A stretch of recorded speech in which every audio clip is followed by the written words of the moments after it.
السلام عليكم ورحمة الله وبركاته. الله يسعد مساكم. بعد ممشى 65,000 على الفحمات، اليوم نغيرهم بإذن الله. فحمات هندية. أعطيكم بإذن الله كل التفاصيل وأوريكم الآن الهوب والفحمات وكل شيء بإذن الله. أنا عندي الجلنط مرتخي. شدة الجلنط تكون من الفتحة هذه بس خلنا أقصر النور. زي ما تشوفون الفتحة هذه ربلة تنفك وفي جوا ترس، ترقل المفتاح على فوق أو على تحت ترخيك شده. طبعا لو تروح أي محل أو أي ورشة يشد لك ميزان مثل ميزان عضيب أو ميزان يرمك، يشد لك إياه من هنا، لا تشده من جوا أفضل لك، شده من هنا. زي ما تشوفون هذه فحمات بعد فترة ما خلصت لكن طولت وقلت بغيرها، ولا زي ما تشوفون الآن حتى الهوب ما يحتاج أي خط ولله الحمد. هذا هوبي بعد التغيير، وهذا الهوب من فوق ما انخرط ولله الحمد ولا خرطه، بس قاعد أسنفره عشان يرجع زي أول ما تروح النعومة اللي فيه.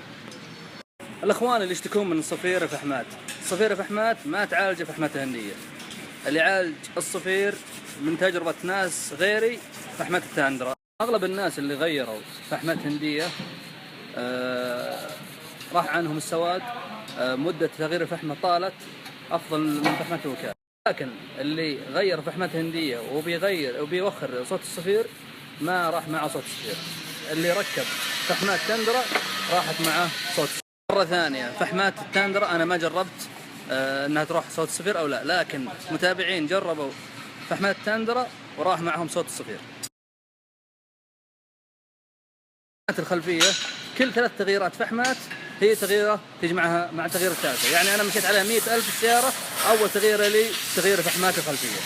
هندية سعر الطقم 90 ريال للأمامي والخلفي، الخلفي 90 ريال والأمامي 90 ريال.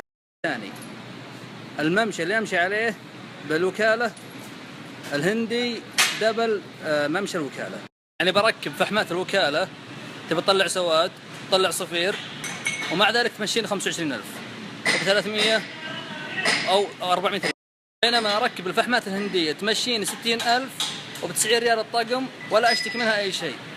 أنا أستغرب من اللي يقول الفرامل يختلف معي غير الوكالة. أنا مشيت في الفحمات 60,000 والله ما فرقت عن الفحمات الوكالة أي شيء، سافرت فيها كل مكان ومشيت فيها بكل الأماكن.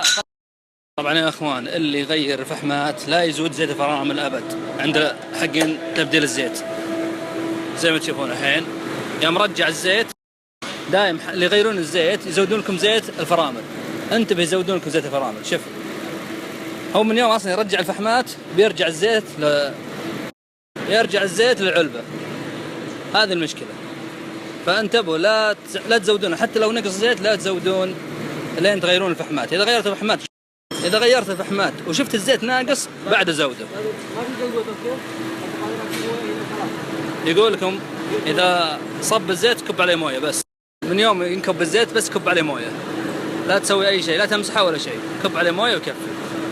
الله يعطيك العافية. الأخوان اللي يسألون عن الفحمات الأمامي والخلفي الطقم 90 ريال واحد، شغل اليد 100 ريال كل السيارة. أنا اشتغلتها عند أفق الصحاري، موجودة عندهم القطع وكل شيء. الشغلة كلها ما أخذت كلها نص ساعة تقريبا، فك وتركيب وكل شيء. حتى بعد أنا غيرت عندي صواميل تعبانة وغيرتها من عندهم صواميل وكذا.